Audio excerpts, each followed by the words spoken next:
Ito na yung salad na napakadaling gawin. Masarap na, healthy pa.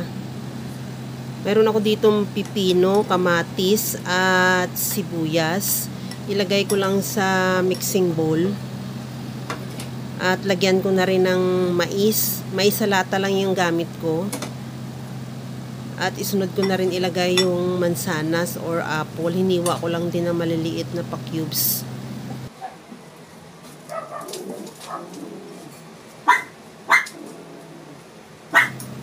Ilagay ko na rin yung tuna na sa lata na tuna.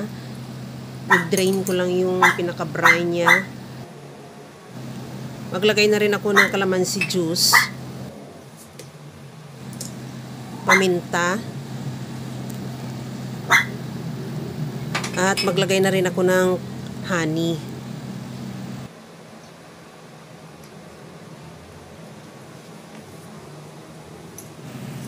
Ihalo lang ng mabuti hanggang sa maghalo lang o magmix yung mga vegetables natin sa tuna.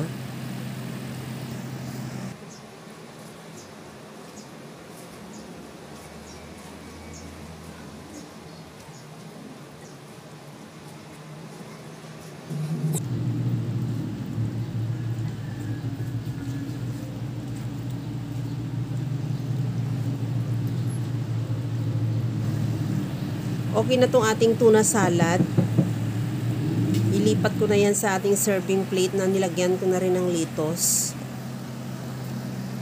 At pagkatapos yan, ready to serve na yung ating napakasarap na tuna salad. Kaya mga kalasa, kung nagustuhan mo yung ating video, please like na lang at pakishare na rin sa inyong mga friends.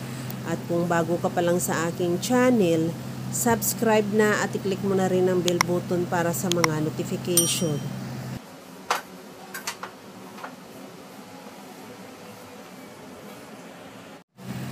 Okay na tong ating tuna salad. Tikman na rin natin dahil napakasarap niya at simpleng-simple lang gawin.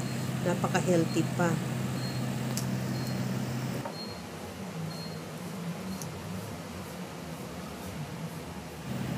Hanggang sa muli mga kalasa. Thank you for watching. Bye-bye!